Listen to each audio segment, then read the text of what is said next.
अस्सलाम वालेकुम ख़ातिन हज़रात, मैं उसरार अहमद कसाना। मुख्तलिफ़ चीज़ें आज हमने डिस्कस करनी है और उनमें सबसे पहले तो ये है कि जो भी हम जिन हालात से गुज़र रहे हैं और ख़ास तौर पे जो US instigated regime change operation हुआ है, उसके बाद हमारी जो सूरत हाल है वो क्या है, उसमें हम कैसे उसमें से गुज़र रहे हैं और कैसे गुज़रना चाहिए और आगे जाके हमारे लिए एंड स्टेट क्या है, उसका भी ज़रा तज़किया करने की कोशिश करेंगे।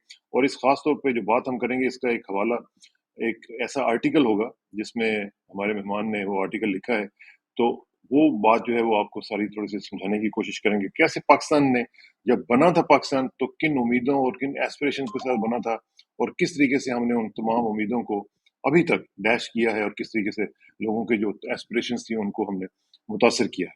साथ साथ हम बात करेंगे, आपको मालूम है कि आज former prime minister Imran Khan साहब ने प्रोटेस्ट कॉल दी हुई है, उसका भी तजिया करेंगे, उसको लिंक करेंगे इसी के साथ कि जो रिजीम चेंज ऑपरेशन हुआ है उसके बाद हम आज कहाँ पे खड़े हुए हैं। आप देख रहे हैं कि हमारी इकोनॉमी है वो टेल स्पिन पे है, हमारी इन्फ्लेशन कहाँ पे चली गई हुई है, लोगों का एक अजीब सा सूरत हाल बनी हुई है, लोगों की जो डे टू डे लाइफ है वो इंतहा के हद तक डिस्टर्ब हो चुकी हुई है। साथ साथ हम बात करेंगे जनाब इसकी भी और प्रोटेस्ट की भी बात कर लेंगे और आखिर में जाके हम बात करेंगे एक नया अलायंस बना है। नया तो खैर इतना नहीं है, लेकिन पिछले साल जब उसकी बात हुई थी I2U2 की, उसका इजलास होने जा रहा है जुलाई में और इसमें शामिल है इंडिया, इसराइल और यूएस और यूएई। और इसमें हम देखेंगे कि ये है क्या और इसकी बनाने की क्या वजह है और इसका हमारे लिए क्या इम्पैक्ट हो सकता है और इस रीजन पे क्या इम्पैक्ट होगा। इन तमाम उमूर पर गुफ्तगू करेंगे और बहुत ही तफसील में जाकर बात करने की कोशिश करेंगे। और हमारे साथ इस तमाम मौजूद पर गुफ्तगू करने के लिए मौजूद हैं जनाब ब्रिगेडियर इमरान मालिक साहब। अस्सलाम वालेकुम ब्रिगेडियर साहब। वालेकुम अस्सलाम। ब्रिगेडियर साहब, बहुत शुक्रिया आपका टाइम का। और सबसे पहले तो मैं ये चाहता हूँ कि आपने एक आर्टिकल लिखा अभी नेशन में, क्राई पाकिस्तान, उसमें आपने तफसील से लिखा है, मैं उसकी ज़्यादा तफसील में नहीं जाना चाहूँगा, लेकिन मैं ये चाहता हूँ कि आप हमें ज़रा थोड़ा सा एक तो उसका जिस्ट बता दें और दूसरा ये बताएं कि ये जो आपने लिखा है क्राई पाकिस्तान, ये क्राई पाकिस्तान है क्या? ये वो इकबाल का नाला है बुलबुल है या इसमें क्या है? आपने बड़ा खूबसूरत लिखा है, मैंने पूरा आर्टिकल पढ़ा है और इसका ज़रा हमें थोड़ा सा बताएं जी कि इसमें है क्या? बहुत नवाजिश इसरार साहब, आपने अपने प्रोग्राम में शामिल किया। ये क्राई पाकिस्तान एक्चुअली आपने बिल्कुल सही जांचा। इसका क्राई का मतलब नाला है, जैसे नाला बुलबुल इकबाल ने कहा था, तो ये पाकिस्तान की अवाम का एक नाला है कि हमारे साथ हो क्या रहा है। अगर आप ये देखें कि जब पाकिस्तान वजूद में आया तो पाकिस्तान को अल्लाह ताला ने तमाम चीज़ों से नवाजा था। तो फिर ऐसी क्या बात हो गई कि हम अपनी वो जो हमारा प्रॉमिस था हम उसको अचीव नहीं कर सके। हमारे पास क्या कुछ नहीं था, तमाम मिनरल मटेरियल रिसोर्सेज थे, एक बहुत डायनेमिक पॉपुलेशन थी, हर किस्म का मौसम था, पानी था, एग्रीकल्चरल लैंड से। तो फिर क्या वजह है कि हम जो है अपनी वो तमाम जो ऑब्जेक्टिव्स है, नेशनल ऑब्जेक्टिव्स जिन जो कि हमें बहुत आसानी से हल हमें मिलने चाहिए थे वो नहीं मिले। तो मेरे नज़दीक ये एक क्राइसिस है नेशनल लीडरशिप का। अब अनफॉर्चुनेटली वो नेशनल लीडरशिप के हम डिटेल्स में अगर ना ज़्यादा जाएं तो खाली यही बात कर लें कि चाहे वो सिविलियंस हों या मिलिट्री डिक्टेटर्स हों, हमारी जो वीकनेस है पाकिस्तान की, या जो सेंटर ऑफ ग्रेविटी है जहाँ पे हमारी वीकनेस यही हमेशा रिजाइड की है, वो हमारी नेशनल लीडरशिप ही रही है। और इस नेशनल लीडरशिप ने, जो कि कभी सिविलियन गवर्नमेंट कभी मिलिट्री डिक्टेटर्स, इन्होंने डेमोक्रेसी को कभी पनपने ही नहीं दिया है। डेमोक्रेसी नहीं आई है, डेवोल्यूशन ऑफ पावर नहीं हुई है, ग्रास रूट्स लेवल तक हमारी डेमोक्रेसी पहुंची ही नहीं है, और वहां से जेन्युइन रियल पॉलिटिकल लीडर्स जो हैं वो उभर कर सामने आए ही नहीं है। तो नतीजतन ये है कि हमारे पास अभी दो डायनेस्टिक फैमिलीज हैं जो बारियां ले रही हैं और बार बार वो पाकिस्तान के ऊपर अपना राज कर रही हैं। एक किस्म का हुकूमत नहीं कर रही, वो राज करती हैं पाकिस्तान के ऊपर। तो अब इसमें एक ब्रेक आया था इन दो डायनेस्टीज के राज में, जब 2018 में इमरान खान की पीटीआई की गवर्नमेंट जो है वो पावर में आई, और अभी 3-3.5 साल भी चले थे कि उसको भी एक so called vote of no confidence के थ्रू उसको हटा दिया गया है। अब चाहे हम लोग पाकिस्तानी इसको बात को माने या ना माने, मगर एक बात तो बिल्कुल एक हकीकत है, ऑन ग्राउंड रियलिटी है کہ چاہے جیسے بھی ہوا ہو ایک ریجیم چینج تو وقوع پذیر ہو چکا ہے ٹھیک، اور بالکل ٹھیک. اب کیسے ہوئی ہے. اور ابھی گورنمنٹ اور جو سرکاری ادارے ہیں وہ یہ کہنا چاہ رہے ہیں کہ اس کے اندر امریکہ کا کوئی رول نہیں تھا, کوئی کانسپیریسی نہیں تھی, مگر جنرل پرسپشن جو ہے عام آدمی کا وہ اس کے بعد خلاف ہے. وہ یہی سمجھتے ہیں کہ اس سارے ریجیم چینج میں کے پیچھے امریکہ کا ہاتھ ہے, اور یہ جنرل پرسپشن ہے. اور despite all efforts by the government by everyone else, یہ پرسپشن جو ہے یہ روز بروز اور جڑ پکڑ رہا ہے اور مضبوط ہوتا جا رہا ہے. تو ابھی ہمیں یہ اس بات کو بھی ہمیں ایکسیپٹ کر لینا چاہیے کہ یہ رجیم چینج ہو چکا ہے. کیسے ہوا ہے وہ اس کے اوپر ہم بحث کر سکتے ہیں, مگر اب ہمیں یہ دیکھنا ہے کہ اس کا امپیکٹ کیا ہے. اس کا امپیکٹ پاکستان کی گورنمنٹ کے یہ کریکشن پاکستان کی پاپولیشن کے اوپر کیا ہوا ہے, پاکستانیوں کے اوپر کیا ہوا ہے. پاکستانیوں نے بائی اینڈ لارج اس رجیم چینج کو ریجیکٹ کر دیا ہے, انہوں نے ڈس اپروو کیا ہے. اگر یہ واقعتاً ایک پارلیمنٹری افیئر ہوتا, پارلیمنٹری یہ کام کیا گیا ہوتا تو وہ صاف نظر آ جاتا, کیونکہ جس طرح سے یہ سارا واقعہ وقوع پذیر ہوا ہے اس کے جو بلڈ اپ تھا اس ووٹ آف نو کانفیڈنس کو کے لیے, وہ اس بات کی غمازی کرتا ہے کہ اس کے اندر کوئی ایکسٹرنل جو ہے ایلیمنٹس جو تھے وہ بھی پیچھے بیک گراؤنڈ میں وہ بھی کار فرما تھے, اور پبلک جو ہے وہ اس پوائنٹ آف ویو سے ہٹنے کے لیے تیار نہیں ہے جب تک کہ کوئی ایسا کیا کہنا چاہیے ریفیوٹیبل ایویڈنس سامنے نہ آئے کہ جو ان کی اس سوچ کو, اس پرسپشن کو چینج کر سکے. تو میرے خیال میں ایک تو انہوں نے پبلک نے اس کو ریجیکٹ کر دیا یہ رجیم چینج کو, اور اس سے بڑھ کر جو بات ہوئی ہے کہ انہوں نے یہ جو نئی امپورٹڈ حکومت آئی ہے اس کو ریجیکٹ کیا ہے, کیونکہ وہ ایک پولیٹیشین کو پچھلے 30-40 سال سے متواتر دیکھ رہے ہیں کہ یہ پاور میں آتے ہیں, پاور سے نکل جاتے ہیں, اور ان کا جو total over all impact Pakistan کے عوام کے اوپر اور پاکستان کے اوپر ہوا ہے وہ کہ بہت زیادہ پازیٹیو نہیں رہا ہے. اگر کوئی پازیٹیوٹی رہی ہے تو بنیادی طور پر ان کی اپنی جو ہے پراپرٹیز پہ, اپنی ویلتھ پہ, اپنی پراسپیرٹی پہ, ان کی پرسنل جو بہتری ہے اس کے اوپر زیادہ امپیکٹ رہا ہے. اور this gain is a perception with the whole population. اب دنیا سے پاکستانیوں سے آپ پوچھ لیں تو وہ یہی کہیں گے کہ ہاں ان لوگوں نے بہت پیسہ بنایا ہے, اور انہوں نے پاکستان کا حق مار کر, پاکستانیوں کا حق مار کر ان لوگوں نے پیسہ بنایا ہے. تو اب ایک یہ ایسی پولیٹیکل اویئرنیس آ گئی ہے پاکستان کے اندر کہ اب پاکستان کے عوام جو ہیں وہ ان چکنی چپڑی باتوں میں نہیں آنے لگے. اب وہ دیکھ رہے ہیں, اور اس کا اظہار جو ہے برگیڈ سے, اس کا اظہار جو ہے وہ آپ نے اپنے کالم میں کیا بھی ہے, اور اس میں آپ نے آخر میں جو میں اس کا جو آخری پیراگراف ہے وہ پڑھ کے سنا دیتا ہوں کہ the cry, the longing for the real Pakistan, یہاں پہ جو فوکس ہے وہ آپ کا ریئل پاکستان پہ ہے. sprouting forth from each Pakistani heart is fast becoming a scream. یہ بڑی زبردست بات آپ نے کی ہے. It is now getting more vociferous, deafening, widespread, monumental and poignant with every passing moment. It is resonating increasingly with the people at large. Pakistan cries out loud for the fulfillment of its destiny, for it to take its rightful, respectful place in the community of nations. یہ جو جملہ ہے, this cry for Pakistan is reverberating nationwide now and will not wither away as just another cry in the wilderness. یہاں پہ آپ نے یہ بتایا ہے کہ یہ ایسے نہیں جائے گا, لوگ اس کو بڑی آسانی سے جانے نہیں دیں گے اور اس کو چھوڑیں گے نہیں اور بھولیں گے نہیں. تو یہ بڑی زبردست آپ نے اس کو سم اپ کیا جی. ہاں بالکل, اور یہاں پہ میں یہی بات کرنا چاہ رہا ہوں کہ ابھی پولیٹیکل اویئرنیس آ گئی ہے. ابھی آپ ان کو یہ جو اشتہار لگا کر اور ہر آدھے گھنٹے کے بعد ایک وزیر آ کے کوئی اسٹیٹمنٹ دے دیتے ہیں, اس سے یہ باتیں ختم نہیں ہوں گی. اب دیکھیں لوگ دیکھ کیا رہے ہیں, لوگ یہ دیکھ رہے ہیں کہ جب سے یہ حکومت آئی ہے ان کو کوئی ریلیف نہیں ملا ہے. انفلیشن آسمان کو چیر پھاڑ کر آؤٹر اسپیس میں چلی گئی ہے. کیا ہم پیٹرول کی بات کریں, بجلی کی بات کریں, گیس کی بات کریں, فوڈ سٹف کی بات کریں, ہم جو کھانا رکھتے ہیں اپنی میز کے اوپر اب وہ بھی کم ہوتا جا رہا ہے, اور کوئی نظر نہیں آ رہی ہے, انسائٹ نہیں ہے. اور ابھی آگے بھی ہمیں یہی لگ رہا ہے کہ یہ تمام چیزوں میں اور ان کی قیمتوں میں اضافہ ہوگا. اس کے بعد لوگ یہ دیکھ رہے ہیں کہ نیب کے ساتھ کس طرح سے یہ حکومت ٹریٹ کر اس کو ڈیل کر رہی ہے. ECL के ऊपर उन्होंने क्या किया, अपने इनके ज़ाती जो करप्शन केसेस हैं उनके साथ कैसा बर्ताव किया जा रहा है।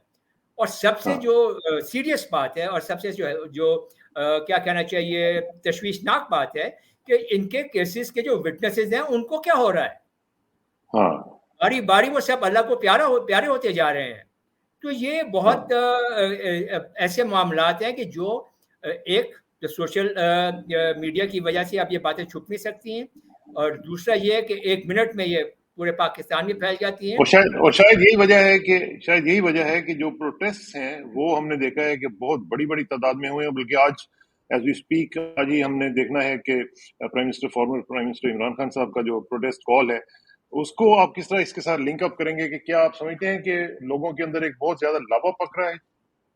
डेफिनेटली है। देखिए अभी लोगों में मैंने जैसे पहले अर्ज किया कि पॉलिटिकल अवेयरनेस बहुत ज़्यादा हो गई है। अभी आज पाकिस्तान के किसी एक कोने में कोई एक वाक़या होता है, आप 10 तक गिनेंगे नहीं है, वो पूरे पाकिस्तान में फैल जाएगा।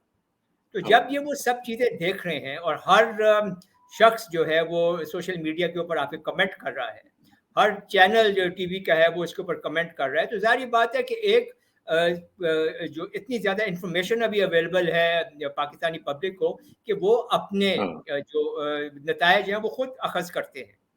तो मेरे ख्याल में अब ये जो एक जैसे हम अगर अल्लामा इकबाल का वो एक टर्म मुस्तार लें नालाए बुलबुल, तो ये नालाए पाकिस्तान जो है ये अब दबने वाला नहीं है, ये अब एक का है। और अब ये इतनी जोर और इतनी क्या कहना चाहिए इसके फैलाव इतना ज्यादा होगा कि इसको अभी रोकना मुश्किल है।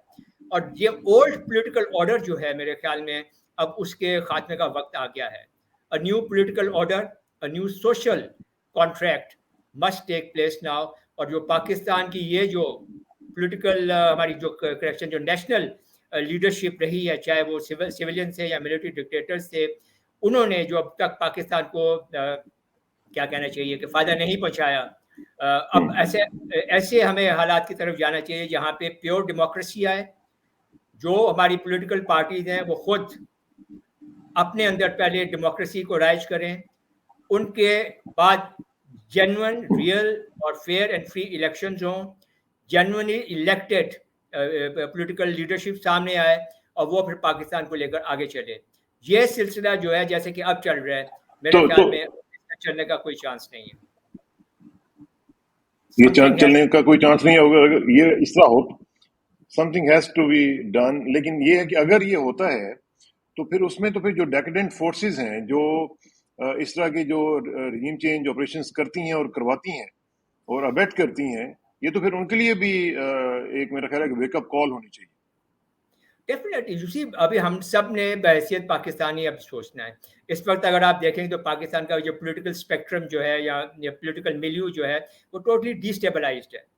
Pakistan needs to become, Pakistan needs कि ये इंस्टेबिलिटी ख़त्म हो, स्टेबलाइज हो और एक क्या कहना चाहिए एक नॉर्मल डेमोक्रेटिक कौम की तरह हमें आगे बढ़ना चाहिए।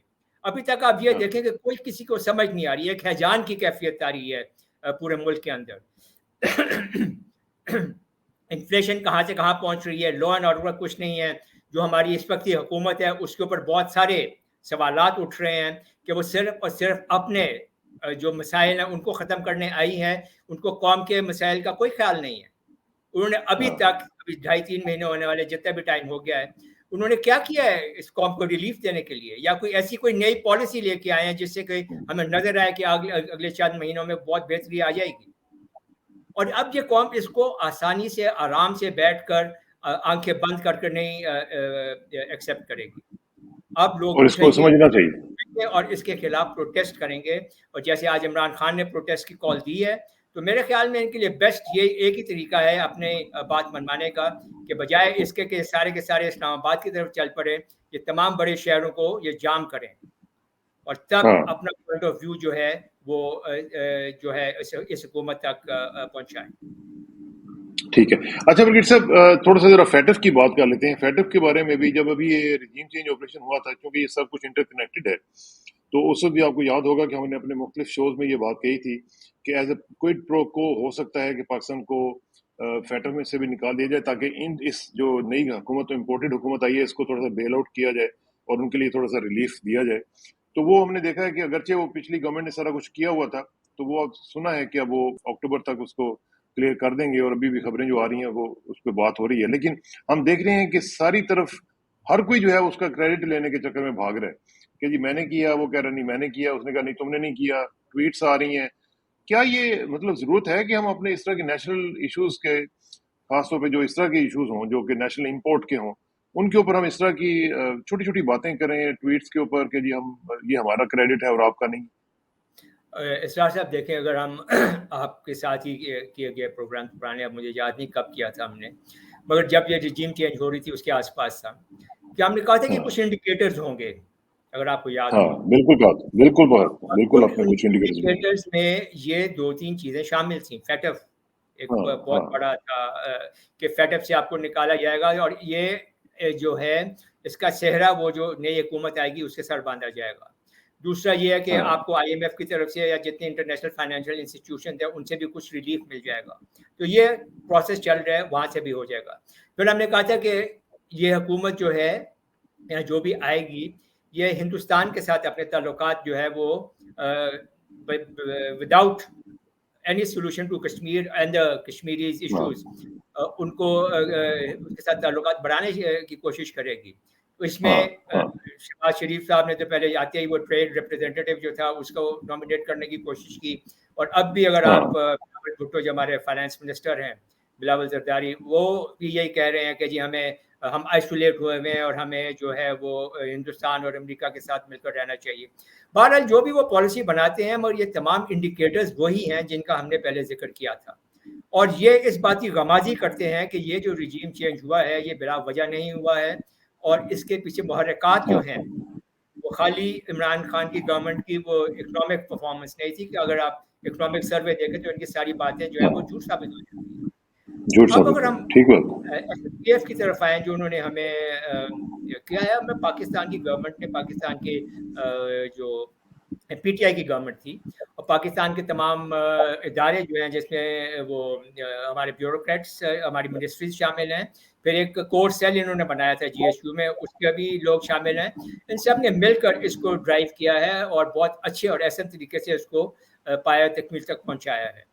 اب رہی بات کہ ہمیں ریلیف ملتی ہے کہ نہیں, تو یہ ایک ڈیموکریز سورٹ آف ڈیموکریز جو ہے یہ ہمارے سر پر ابھی بھی لٹک رہی ہے, جو کہ اکتوبر تک ہو رہی تھی, اور اکتوبر میں وہ آئیں گے, وہ آ کر یہ دیکھیں گے کہ ہم نے جو بھی ہم نے باتیں کہی ہیں کہ یہ ہم نے کر لی ہیں. مثال کے طور پر کیا ہم نے جو باتیں ان سے ہم نے کہہ رہی ہیں کہ کیا ہم نے وہ لیجسلیشن کر لی ہے, کیا ہم نے وہ بینکنگ اور فائنینشیل ریگولیشن جو ہیں ان کو ہم نے بنا دیا اور امپلیمنٹ کر دیا ہے, کیا وہ امپلیمنٹ ہو رہی ہیں, کیا ہم نے کاؤنٹر ٹیررزم کے اوپر جو ساری بات چیت کرنی تھی وہ ہم نے جو کام کرنے تھے ہم نے کر لیے ہیں, کیا وہ لوگ جو کہ یو این سے ڈیزگنیٹڈ ہیں ایز ٹیررسٹ, کیا ہم نے ان کے خلاف کارروائی کی ہے, ان کو ہم نے جیلوں میں بند کیا ہے, کیا ٹیرر فائنینسنگ کو ہم نے روکنے کی کوشش کی ہے, کیا ہنڈی حوالہ کے اوپر ہم نے کوئی اپنا چیک اسٹیبلش کیا, تو وہ یہ تمام چیزیں آن گراؤنڈ چیک کریں گے. تو جب تک ان کی آن گراؤنڈ آن سائٹ جو انسپیکشن ہے وہ ان کا مکمل طور پر سیٹسفائی نہیں کرتی, میرا خیال ہے ہم ابھی یہ پری میچور ہوگا کہ اگر ہم ابھی خوشیاں منانی شروع کر دیں. بات تو کہہ سکتے ہیں کہ پاکستان کی گورنمنٹ نے بہت بہتر کام کیا ہے پچھلی میں, اور اس نے بھی جس نے آ کر آپ فائنلی یہ اس کو پریزنٹ کیا ہے, تو دونوں گورنمنٹ نے بہت اچھا کام کیا ہے. It was a national effort, اور ابھی ہمیں تھوڑا صبر کرنا پڑے گا کہ جب وہ ایف اے ٹی ایف کی جو ٹیم آ کر آن سائٹ انسپیکشنز کرتی ہے اس کے بعد واقعتا ہمیں خوشی منانے کی بات ہوگی ہمارے لیے. ٹھیک, اچھا ٹورڈز ویری اینڈ اب ہم ذرا ڈسکس کر لیتے ہیں جی کہ یہ جو I2U2 کا الائنس بنا ہے اور انڈیا, اسرائیل اور یو اے ای اور یو ایس اس میں شامل ہیں, اور اس میں مختلف چیزیں ہیں وہ ڈسکس کریں گے. اس کا ذرا تھوڑا سا ہمیں بتائیں کہ اس کی کیا امپورٹنس ہے اور ہمارے اسٹریٹجک جو سینیریو ہے اس کے اوپر اس کا کیا امپیکٹ پڑ سکتا ہے. سار صاحب یہ تو دس از اے ویری کیا کہنا چاہیے important event that is taking place in our region. آپ یہ دیکھیں کہ امریکہ ایک بہت کچھ عرصہ پہلے میں نے ایک آرٹیکل لکھا تھا, دا اسٹریٹجی آف الائنسز. امریکہ جو ہے وہ دنیا کو ڈومینیٹ کرتا ہے through a strategy of alliances. अभी आप ये देखें कि एशिया पैसिफिक को अगर हम खाली देखें तो उसमें अमेरिका ने क्या किया है, इंडो पैसिफिक में उसने क्वाड बनाया है, उसमें इंडिया, जापान और ऑस्ट्रेलिया और यूएस शामिल है।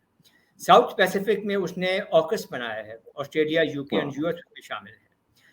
अभी मिडिल ईस्ट में पहले इन्होंने इसको वो वेस्ट एशिया क्वाड कहते थे, अब उसका नाम I2U2 है, जैसे कि आपने अपने इंट्रो में बताया, India, Israel, US and UAE के साथ। और एक चौथा भी है जिसको बहुत ज़्यादा मतलब क्या कहना चाहिए, इम्पोर्टेंस नहीं मिली और ना वो बहुत ज़्यादा मीडिया में कवर हुआ है।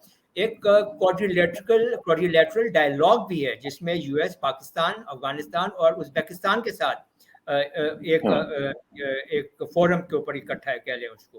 हालांकि इसके ऊपर कोई काम शाम नहीं हुआ, कोई मीटिंग्स वगैरह नहीं हुई, मगर ये एक फोरम जो है ये बन चुका है।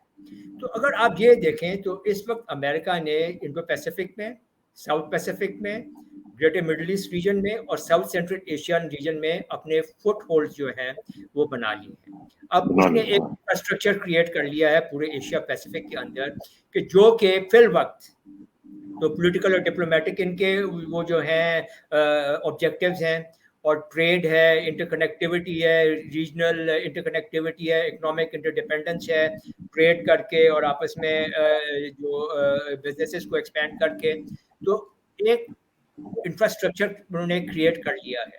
अब इसी इंफ्रास्ट्रक्चर को जब चाहेंगे वो मिलिटराइज कर देंगे, और जब उसको मिलिटराइज करना चाहेंगे इंडो पैसिफिक में तो क्वाड वहां मौजूद है। इसी क्वाड के इर्द गिर्द they will build around this Quad एक कोलिशन ऑफ द विलिंग बनाएंगे, और वो they are ready to achieve their national interest. और यही प्रोसेस जो है ये South Pacific, Greater Middle East region और साउथ सेंट्रल एशियन रीजन के अंदर भी इस्तेमाल होगा। तो I2U2 का यहाँ जो बनना है वो इसी एक अमेरिकन स्ट्रेटेजी का मुझे हिस्सा लग रहा है। इसमें ब्रिगेड साहब एक फूड सिक्योरिटी का भी मैं देख रहा था कि फूड सिक्योरिटी इसमें कहाँ से आ गई है, बाकी चीजें तो है ही हैं। जी बिल्कुल, ये अभी फिल वक्त जो इनका जो है ऑब्जेक्टिव्स हैं उसमें फूड क्राइसिस है, फूड सिक्योरिटी है, मैरीटाइम सिक्योरिटी है, ऑयल का जो क्राइसिस है, क्लाइमेट चेंज है, अभी तो ये बातें हो रही सारी। तो ये जैसे पहले अर्ज किया ना कि ये तो इमीडिएट इनके ऑब्जेक्टिव्स हैं। अभी यूक्रेन और रशिया की अगर जंग खत्म हो जाती है तो ये फूड क्राइसिस भी काफी हद तक खत्म हो जाएगा, तो ये एक टेम्परेरी इनका ये है। ऑयल वो ये खत्म होगा तो ऑयल क्राइसिस और गैस का क्राइसिस भी है, वो भी कम हो जाएगा, खत्म हो जाएगा। तो ये यमन के बारे में भी बात करना चाहेंगे, जो प्रेसिडेंट बाइडेन ने जब वो आते हैं इधर सऊदी अरब में आते हैं, तो ये अभी इमीडिएट है। मैं जो बात कर रहा हूँ कि इनका infrastructure is now in place, इनके एलाइज जो हैं they are in place now. अभी इजराइल और इंडिया और यूएई और US they are all allies. अभी आप ये बात कर सकते हैं कि इसका इम्पैक्ट क्या है I2U2 का। फॉर एग्जांपल जैसे मैंने अभी पहले अर्ज किया कि उन्होंने अभी ये ग्रेटर मिडिल ईस्ट रीजन में अपना फुटहोल्ड जमा लिया है। अब इसका इम्पैक्ट क्या होगा? इसका इम्पैक्ट ये होगा, सबसे पहले ईरान के ऊपर अगर हम बात करें, अब ये मिलिट्री अलायंस जो है ये ईरान के सामने आकर बैठ गया है। इजराइल जो है, अच्छा एक हमें बात भूलनी नहीं चाहिए, मिस हो गई मुझसे पहले, कि ये I2U2 जो है this is the direct and natural progression of the Abraham Accords. इस सब की बुनियाद जो है वो एब्राहम एकॉर्ड्स का प्रोडक्ट है ये। हाँ, वहां से ये सब चीजें उभर कर सामने आ रही हैं। अब एब्राहम अकॉर्ड के थ्रू इजराइल जो है उसने इंग्रेस हासिल किया यूएई के अंदर। कहने का मतलब यह है कि जब मिलिटरीली कोई मसला पैदा होगा तो इजरायली मिलिट्री जो है वो पर्शियन गल्फ के अंदर मौजूद होगी। US military is already there, और अगर हिंदुस्तान की जो है नेवी और मिलिट्री वो भी इनके साथ मिल जाती है तो फिर दोनों तरफ से पर्शियन गल्फ के अंदर और पर्शियन गल्फ के बाहर, हॉर्मुज स्ट्रेट्स के अंदर की साइड पे और हॉर्मुज स्ट्रेट्स के बाहर की साइड पे इसी अलायंस की I2U2 की अफवाज मौजूद हो। तो वो जो सी लाइन ऑफ कम्युनिकेशन है, स्ट्रॉक्स जो हैं जो कि वहां से निकलती हैं पर्शियन गल्फ से, उनको ये डोमिनेट करेंगे, वो इनकी ओवरसाइट में आ जाएंगी। और इसी तरह से ईरान के खिलाफ बिलफर्ज हाइपोथेटिकली स्पीकिंग, अगर इन्होंने कोई काम करना हुआ तो फिर ये they are very well placed to carry out their operations against Iran. और ठीक, तो इस I- सारी सूरत को चाइना कैसे देख रहा होगा, क्योंकि सब कुछ तो हो रहा है उसी के लिए ये सब कुछ हो रहा है। एग्जैक्टली मैं अभी उस पे आ रहा था कि ऑयल ट्रेड और स्लॉक्स जैसे ट्रेड की जो है वो तो सारी अब उनके ओवरसाइट में आ गई। तो अब इसका इम्पैक्ट चाइना के ऊपर क्या होगा? अब चाइना की जो है BRI और CPEC जो है उसकी नेचुरल प्रोग्रेशन जो है वो that is into Iran and into Afghanistan and into the Central Asian republics. Iran से वो फिर जंप अक्रॉस करती है on to the Arabian peninsula और वहां से आके फिर अफ्रीका का। अब I2U2 जो यहाँ पे आ गया है, इसका मतलब ये है कि चाइना के लिए अब वो ओपन स्पेसेस अवेलेबल शायद ना हो जो कि वो अपनी BRI को आगे एक्सपेंड करने के लिए जो उसको चाहिए थी। मिसाल के तौर पर China is already there in ये सारी गल्फ स्टेट्स में मौजूद है, इजराइल के अंदर मौजूद है, इजराइल का एक पोर्ट तकरीबन वो रन कर रहा है वहाँ पे, बहुत ज़्यादा वहाँ पे उसकी प्रेजेंस है।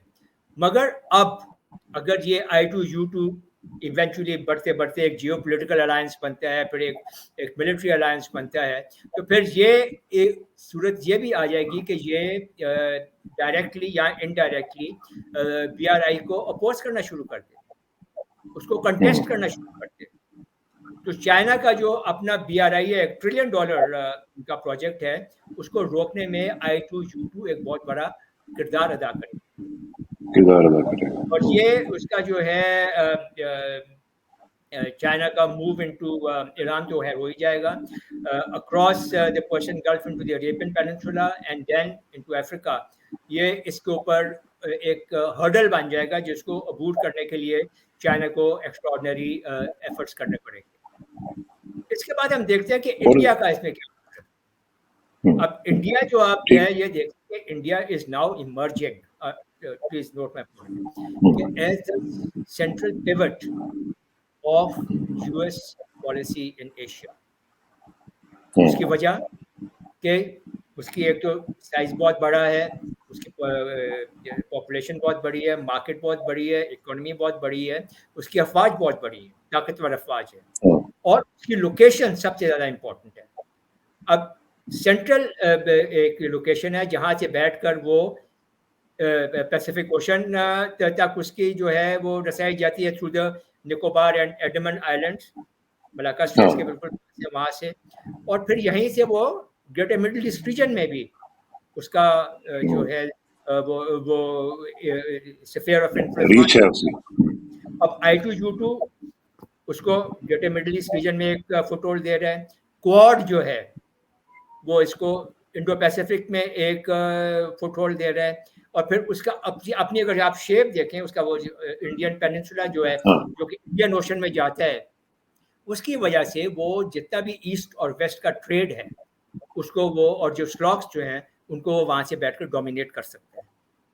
तो अब जब अमेरिका हिंदुस्तान की पजीराई कर रहा है, उसको सपोर्ट कर रहा है, तो वो अमेरिका जो हिंदुस्तान जो है उसको वो इस्तेमाल करेगा ग्रेटर मिडिल ईस्ट रीजन में I2U2 के थ्रू, क्वाड के थ्रू इंडो पैसिफिक में, और इंडियन ओशन में खास तौर पर इंडियन ओशन में वो हिंदुस्तान को इस्तेमाल करने की कोशिश करेगा। सवाल सिर्फ एक है, क्या हिंदुस्तान इस्तेमाल होना चाहता है?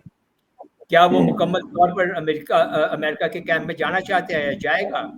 और अगर कल को एक ऐसी होस्टाइल एनवायरनमेंट बन जाती है कि उनको चाइना के खिलाफ लड़ना पड़ता है या कार्रवाई करनी पड़ती है, तो ये देखना होगा कि उस वक्त हिंदुस्तान क्या अपना रद्द अमल शो करते हैं।